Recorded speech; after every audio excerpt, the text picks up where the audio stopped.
Hello everyone, welcome to Magnet Brains IIT JEE and NEET channel.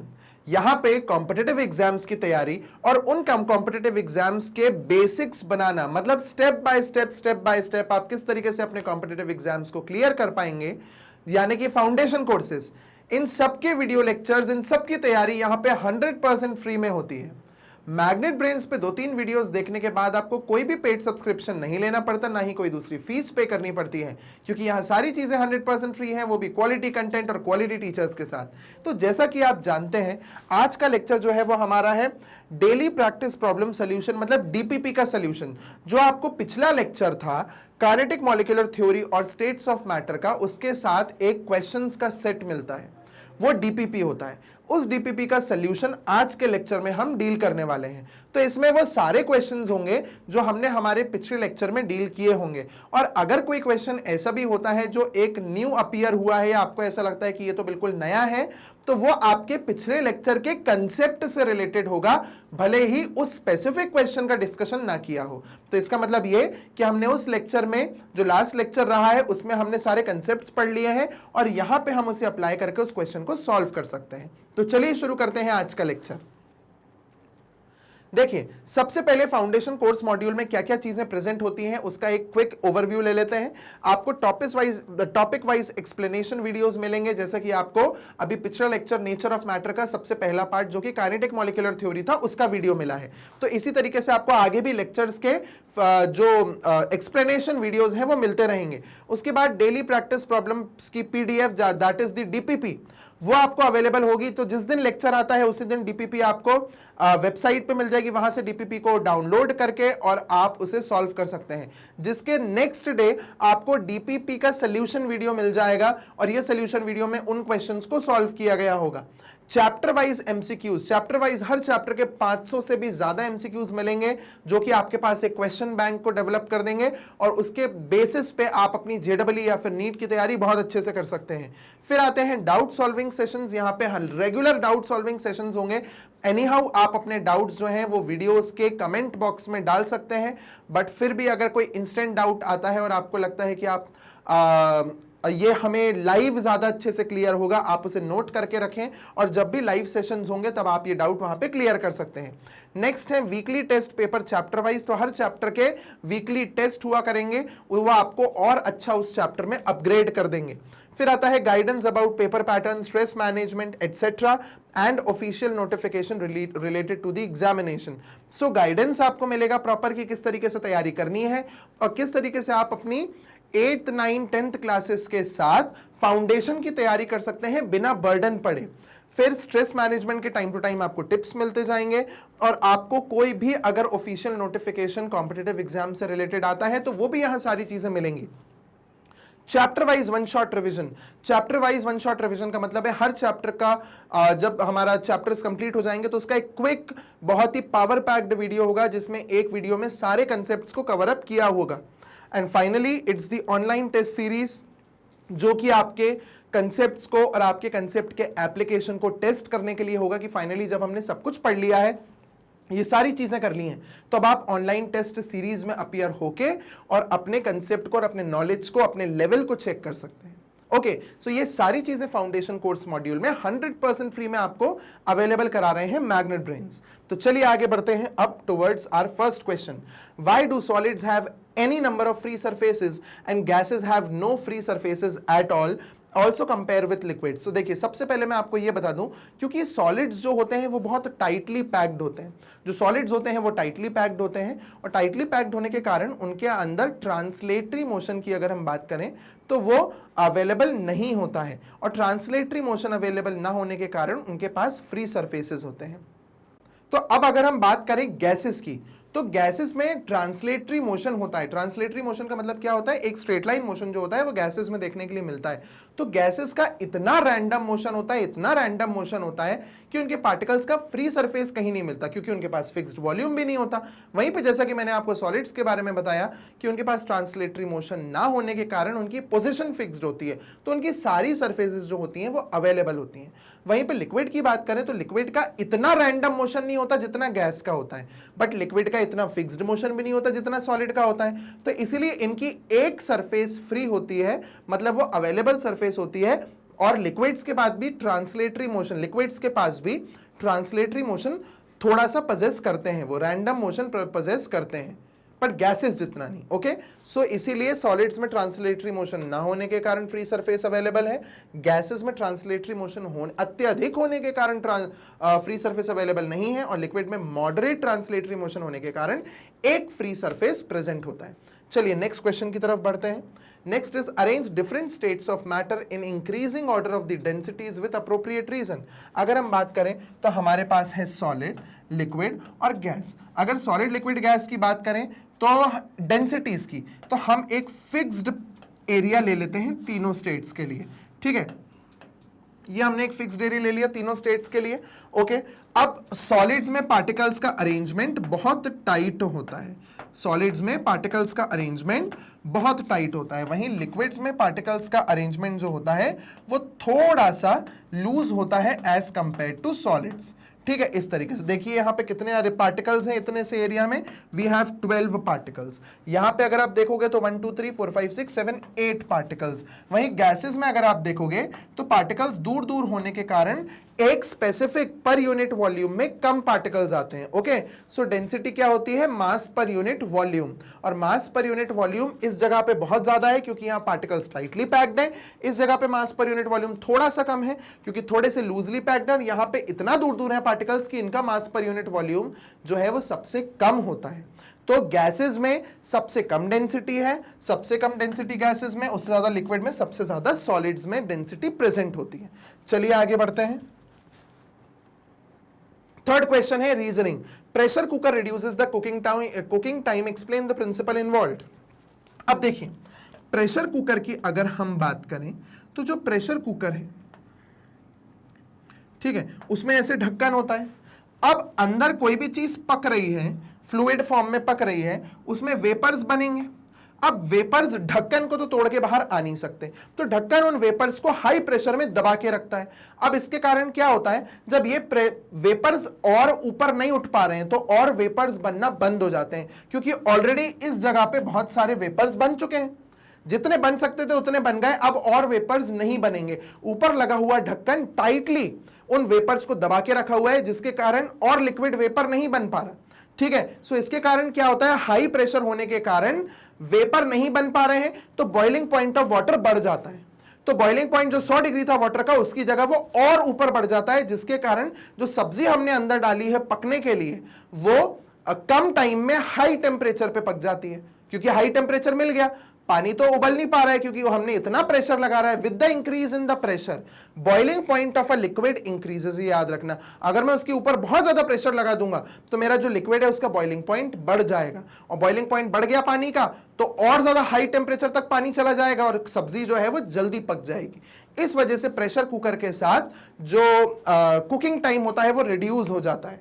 उसके बाद fish and meat can be preserved for a longer time in ice, common salt is added to it. In ice if common salt is added to it, give reason. इसका reason क्या है कि अगर आप common salt ice में add कर देते हो तो उसका फ्रीजिंग पॉइंट गिर जाता है, थोड़ा नीचे गिर जाता है। ठीक है, तो अब क्या है कि आप और लो टेम्परेचर्स पे अपने फिश और मीट को स्टोर कर पाओगे, क्योंकि समझ लीजिए अगर ये उसका आइस का फ्रीजिंग पॉइंट है, नॉर्मल आइस का, तो वो इस टेम्परेचर तक लेके जाई जा सकती है। If I have a freezing point at a lower temperature, तो मैं उसे और लो टेम्परेचर तक ड्रैग कर सकता हूं बिना मेरे फूड आइटम के खराब हुए। इस वजह से सॉल्ट डालने पे फ्रीजिंग पॉइंट नीचे गिर जाता है पानी का, आइस का, जब मतलब आइस के जमने की जो प्रोसेस है वो और लो टेम्परेचर पे चली जाती है, जिसके कारण बिना खराब हुए चीज और लो टेम्परेचर पे स्टोर हो सकती है।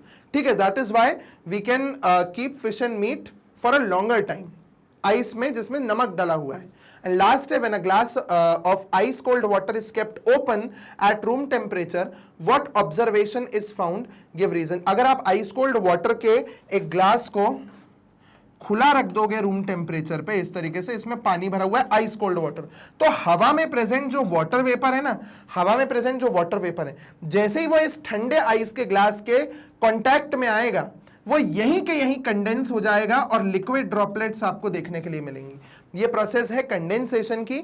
जैसे ही ये वाटर वेपर टच होते हैं ठंडी सरफेस से, वो अपनी हीट रिलीज कर देते हैं और कंडेंस हो जाते हैं। जैसे ही वो हीट रिलीज करते हैं, वेपर्स से लिक्विड बन जाते हैं। ठीक है, so we will observe water droplets on the outer surface of the glass. Next, when two pieces of ice are pressed together they form a single lump। explain। क्या होता है कि जब हम दो आइस के क्यूब्स को, हम इन्हें दो कलर दे देते हैं, दो आइस के क्यूब्स को एक साथ लगा के और प्रेशर डालते हैं। जब हम प्रेशर अप्लाई करते हैं तो क्या होता है, यहां से आइस मेल्ट होने लगती है। जैसे ही आप आइस पे प्रेशर लगाओगे ना, वो हल्की सी मेल्ट होगी, और जैसे ही आइस मेल्ट होती है आप प्रेशर को रिलीज करो। जैसे ही प्रेशर को रिलीज होगे करोगे, जो अंदर आइस होगी या जो वाटर होगा ना, वो वापस से फ्रीज हो जाएगा। आइस के कांटेक्ट में रहने के कारण वो जो वाटर वहां पे मेल्ट हुई है ना आइस, वो वापस से फ्रीज हो जाती है। तो इसके कारण ये जो बीच का हिस्सा है ना, ये इस तरीके से चिपक जाता है। इस तरीके से बीच का हिस्सा चिपक जाता है और वो एक सिंगल लंप आइस का बन जाता है। ठीक है, इसको हम लोग प्रोसेस का नाम क्या देते हैं, रीजेलेशन। ठीक है, इसको रीजेलेशन प्रोसेस का नाम देते हैं, जिसमें क्या कर रहे हैं, हम आइस को प्रेशर डाल के चिपका रहे हैं, और प्रेशर डाल के चिपकाने के कारण वो जो बीच में जो लेयर है जहां दोनों आइस जुड़ी हुई हैं, जैसे ही प्रेशर डाला वहां से मेल्ट हुई, और जैसे ही आपने प्रेशर रिलीज करा, वो जो मेल्ट हुई आइस थी, जो वाटर बनी थी, वो वापस से फ्रीज हो जाएगा। तो वो एक सिंगल लंप बन जाएगा। ओके, आगे बढ़ते हैं। Why does the temperature remain constant as heated liquid gets converted to its gaseous state at its boiling point? जब भी किसी लिक्विड को आप गैस में कन्वर्ट करते हो, ठीक है, liquid gets converted to its gaseous state, है ना। सो बॉइलिंग पॉइंट पे जब आप किसी लिक्विड को गैस में कन्वर्ट कर रहे हो तो क्या है, यहां लेटेंट हीट ऑफ वेपराइजेशन का कंसेप्ट आता है। हम यहां हीट दे रहे हैं। अब क्या होगा, जैसे ही वाटर का एग्जांपल लें, जैसे ही 100 डिग्री पहुंचेगा, यहां आके टेम्परेचर रुक जाएगा थोड़ी देर के लिए। अब जब तक पूरा पानी वेपर नहीं बन जाता, जब तक ये टेम्परेचर यहीं रोका रहेगा। क्यों, क्योंकि अब जो मैं हीट अप्लाई इसको दे रहा हूं ना, वो हीट पार्टिकल्स अब्सॉर्ब कर रहे हैं अपनी पोटेंशियल एनर्जी बढ़ाने के लिए। वो हीट जो है वो पार्टिकल्स अब्सॉर्ब करते जा रहे हैं अपनी पोटेंशियल एनर्जी बढ़ाने के लिए, और पोटेंशियल एनर्जी बढ़ेगी तो फोर्स ऑफ अट्रैक्शन कमजोर पड़ जाएगा, और लिक्विड का फोर्स ऑफ अट्रैक्शन जैसे ही कमजोर पड़ा वो गैस में कन्वर्ट हो जाएगी। ओके, सो ये रीजन है, इसका है लेटेंट हीट ऑफ वेपराइजेशन के कारण। Next question, the critical temperature of gases A, B, C and D are minus 118 degrees Celsius, minus 240 degrees Celsius, 132 degrees Celsius and 20 degrees Celsius। अब एक चीज मैं आपको यहां बता दूं, क्रिटिकल टेम्परेचर क्या होता है, वो टेम्परेचर जिसके ऊपर अकेला प्रेशर किसी गैस को लिक्विड नहीं बना सकता, बट इस टेम्परेचर से नीचे प्रेशर अकेला अगर आप डाल दोगे तो भी वो गैस को लिक्विड बना देगा। ठीक है, arrange them in the decreasing order of intermolecular force of attraction. मैं आपको यहां पे एक स्टेटमेंट देता हूं, जितना ज्यादा क्रिटिकल टेम्परेचर होगा ना, उतना ज्यादा फोर्स ऑफ अट्रैक्शन होगा, ये चीज ध्यान रखना। ठीक है, सो आपको क्या करना है, ये जो स्पेसिफिक क्वेश्चन है, क्वेश्चन नंबर 6, इस पर मैंने आपको स्टेटमेंट दिया, जितना ज्यादा क्रिटिकल टेम्परेचर उतना ज्यादा फोर्स ऑफ अट्रैक्शन। अब आपका काम है, आप कमेंट बॉक्स में मुझे इन गैसेस का ABCD का इंक्रीजिंग ऑर्डर उन्होंने बोला है, arrange them in the decreasing order, तो आप decreasing order of their force of attraction में अरेंज करके आंसर सेंड करेंगे। ओके, मैं आपको यहां पे जो मेन आंसर का कंसेप्ट है वो बता देता हूं, that increase in critical temperature, increase in the critical temperature results in increase in force of attraction। तो जितना ज्यादा क्रिटिकल टेम्परेचर उतना ज्यादा फोर्स ऑफ अट्रैक्शन। क्लियर। अब इनका बहुत इजी है, अब मैंने आपको कंसेप्ट दे दिया है कि उतना ज्यादा फोर्स ऑफ अट्रैक्शन, तो देख लो आप, अब ये कौन से ऑर्डर में दिया हुआ है, इंक्रीजिंग आपको क्रिटिकल टेम्परेचर के, तो इंक्रीजिंग क्रिटिकल टेम्परेचर देख के और आप फोर्स ऑफ अट्रैक्शन का आराम से डिक्रीजिंग ऑर्डर में जमा सकते हो। कमेंट बॉक्स में आप ये आंसर डालेंगे। चलिए आगे बढ़ते हैं towards 7th question. What happens when water is kept in a plastic bottle wrapped with a wet towel. अब क्या होता है, हमने एक प्लास्टिक बॉटल ले ली, इस प्लास्टिक बॉटल में हमने पानी भरा हुआ है, हमने क्या किया, इसके चारों तरफ एक टॉवल रैप कर दिया इस तरीके से, गीला टॉवल, क्या बेनिफिट मिलेगा इससे? गीला टॉवल में से पानी इवेपोरेट होगा, गीला टॉवल है उससे पानी इवेपोरेट होगा, जब वो पानी इवेपोरेट होगा तो वो इन रिटर्न पानी जो अंदर बॉटल में भरा हुआ है उसे ठंडा कर देगा, बिकॉज इवेपोरेशन कॉजेस कूलिंग, ये चीज ध्यान रखिए, ठीक है। सो इवेपोरेशन क्या कॉज करता है? कूलिंग। तो जैसे ही इवेपोरेशन होगा वो अंदर से हीट लेता जाएगा, इवेपोरेशन सरफेस के वाटर पार्टिकल्स का होता जाएगा, वो सरफेस के वाटर पार्टिकल्स अंदर से हीट लेंगे और इन रिटर्न जो अंदर के वाटर पार्टिकल्स हैं वो बॉटल में से हीट लेते जाएंगे। तो हमारा जो बॉटल के अंदर का पानी है ना वो ठंडा हो जाएगा, या वो ठंडा है अगर तो वो ठंडा रहेगा, ठीक है। इस कारण आपने कई बार देखा होगा कि लोग बॉटल को या तो जूट बैग से या टॉवल से या किसी दूसरे कपड़े से, गीले कपड़े से लपेट देते हैं, ठीक है। आगे बढ़ते हैं towards next question. Why are cotton clothes preferred in summers? Cotton clothes इसलिए समर्स में प्रेफर किए जाते हैं क्योंकि कॉटन के कपड़े जो होते हैं वो हमारे स्वेट को अब्सॉर्ब करते हैं, और स्वेट को अब्सॉर्ब करके वो हमारे जैसे ये टी शर्ट है तो ये मेरे स्वेट को अब्सॉर्ब करेगी और इसके सरफेस पे मेरा स्वेट आ जाएगा। अब वो स्वेट इवेपोरेट होगा और वो हीट कहां से लेके जाएगा इवेपोरेशन के लिए? मेरी बॉडी से, तो मुझे ठंडा फील होगा। इस वजह से कॉटन क्लोथ्स प्रेफर किए जाते हैं समर्स के टाइम पे, because they absorb the heat from the body as they absorb sweat and sweat in return absorb the heat from the body, और आपकी बॉडी ठंडी हो जाएगी और स्वेट इवेपोरेट होता रहेगा, तो हमारी बॉडी को अनकंफर्टेबल फील नहीं होगा। Okay, next question. Discuss the change in energy and arrangement of molecules on increasing the temperature of ice from -5 degree to 10 degree Celsius at 1 atmosphere pressure। देखिए क्या होता है, -5 डिग्री सेल्सियस से लेके 0 degree Celsius तक, इसके बीच में जैसे ही टेम्परेचर राइज होता है ना तो क्या हो रहा है, मैं हीट कर रहा हूं तो आइस हीट को लेती जाएगी लेती जाएगी लेती जाएगी, 0 डिग्री तक वो हीट को लेगी और अपनी काइनेटिक एनर्जी पार्टिकल्स की बढ़ाएगी। बट 0 डिग्री पे जैसे वो पहुंचेगा, अभी तो टेम्परेचर मैंने बढ़ाया है ना, अभी टेम्परेचर मैं दे रहा हूं तो टेम्परेचर बढ़ रहा है, टेम्परेचर बढ़ेगा तो काइनेटिक एनर्जी बढ़ेगी, पार्टिकल्स की काइनेटिक एनर्जी 0 डिग्री तक बढ़ी। 0 डिग्री पे आके यहां पे टेम्परेचर तब तक के लिए रुक जाएगा जब तक मेरी आइस पूरी तरीके से वाटर में कन्वर्ट नहीं हो जाती। अब यहां पे मेरी जो आइस है वो वाटर में कन्वर्ट होगी, है ना, और जब तक वाटर में कन्वर्जन चलेगा, मैं हीट अभी भी दे रहा हूं, मैं हीट अभी भी कंटिन्यूसली दे रहा हूं, बट वो अब हीट कहां जा रही है, काइनेटिक एनर्जी बढ़ाने में नहीं जा रही है, पोटेंशियल एनर्जी के फॉर्म में हीट को अब्सॉर्ब किया जा रहा है। लेटेंट हीट ऑफ फ्यूजन हमने जो पढ़ा हुआ है, टेम्परेचर रुक गया, एनर्जी अब्सॉर्ब होती रही पोटेंशियल एनर्जी के फॉर्म में।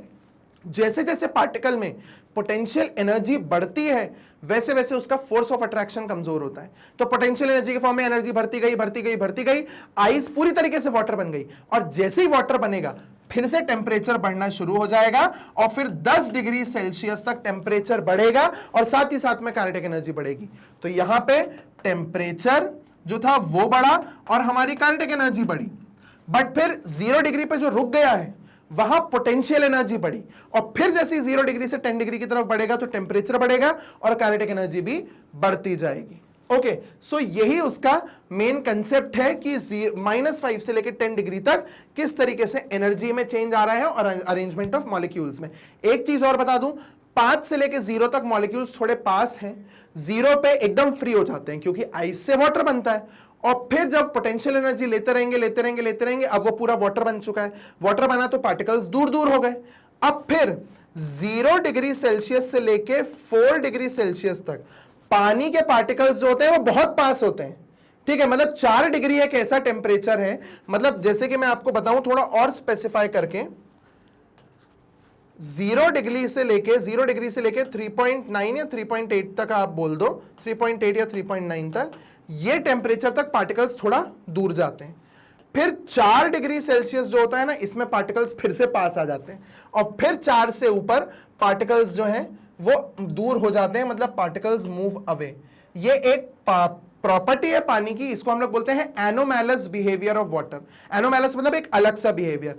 पानी का क्या होगा, अगर आप 10 डिग्री से नीचे उतार रहे हो ना टेम्परेचर को, तो पानी धीरे धीरे पार्टिकल्स पास आ रहे हैं क्योंकि ठंडा हो रहा है ना, 10 डिग्री से आप 0 की तरफ बढ़ रहे हो। जैसे ही पानी 4 डिग्री पे पहुंचता है, वाटर सबसे ज्यादा डेंस होता है 4 डिग्री पे, the density of water is maximum at 4 degree celsius, सबसे पास आ गए।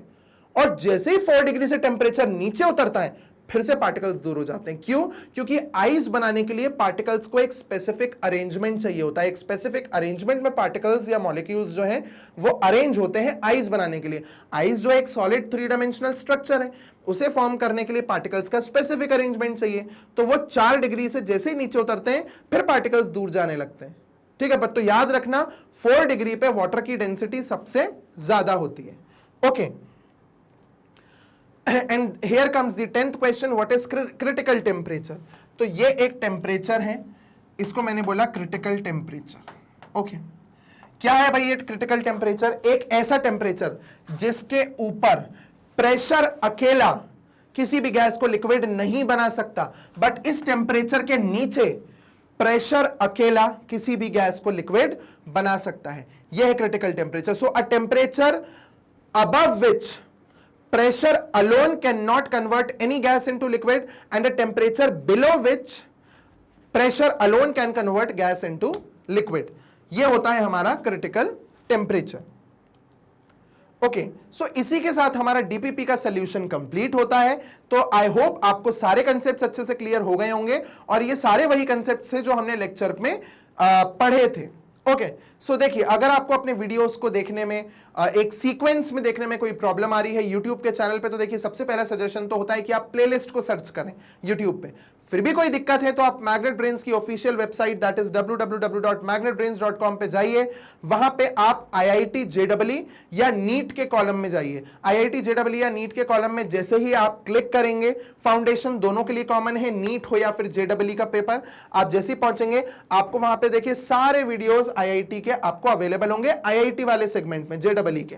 ओके, आप थोड़ा सा नीचे स्क्रॉल करेंगे तो आपको फाउंडेशन कोर्सेज फिजिक्स, केमिस्ट्री और मैथ्स मिल जाएगा। सेम अगर आप IIT के नीचे देखेंगे तो आपको नीट का भी ऑप्शन मिलेगा, वहां क्लिक करोगे, वहां पे भी फाउंडेशन के वीडियोस अवेलेबल होंगे, वहां पे बायो अवेलेबल होगा फाउंडेशन का। ओके, केमिस्ट्री में वॉच नाउ पे क्लिक करिए। जैसे ही वॉच नाउ पे आप क्लिक करेंगे आपके सामने मॉड्यूल ओपन हो जाएगा, यहां सारी डिटेल्स कोर्स की दी होंगी और यहां आपके चैप्टर्स डले होंगे। यहां पे चैप्टर पे क्लिक करेंगे तो नीचे एक ड्रॉप बॉक्स ओपन होगा और उस ड्रॉप बॉक्स में सारे टॉपिक्स, उस चैप्टर्स में क्या क्या चीजें कवर की गई हैं, वो सारे टॉपिक वाइज सीक्वेंस में डले हुए वीडियोस होंगे। आप उस पे क्लिक करके, वॉच नाउ पे क्लिक करके अपना वीडियो देख सकते हैं। जैसे ही यहां पे प्ले बटन पे आप क्लिक करेंगे तो आपका YouTube का जो प्लेयर है वही YouTube का प्लेयर यहां पे चलना शुरू हो जाएगा और आप अपने वीडियोस आराम से यहां पे देख सकते हैं एक सीक्वेंस में। Okay, magnet brains foundation course जो कि IIT JEE और नीट के लिए बहुत इंपॉर्टेंट माना जाता है, वो फाउंडेशन कोर्स और इंक्लूडिंग JEE और नीट की तैयारी, ये सारी चीजें 100% फ्री में अवेलेबल कराते हैं आपको, वो भी क्वालिटी कंटेंट और क्वालिटी टीचर्स के साथ। यहां पे आपको 2-3 वीडियोस देखने के बाद कोई पेड सब्सक्रिप्शन नहीं लेना, ना ही कोई फीस पे करनी पड़ती है, क्योंकि यह सारी चीजें 100% फ्री हैं, वो भी क्वालिटी कंटेंट और क्वालिटी टीचर्स के साथ। सो आप वीडियो को लाइक करें, चैनल को सब्सक्राइब करें और इसे शेयर करें अपने सिबलिंग्स, रिलेटिव्स और अपने पीयर ग्रुप के साथ, so that together we can improve the quality of education, and keep watching Magnet Brains, IIT JEE and NEET channel. Thank you.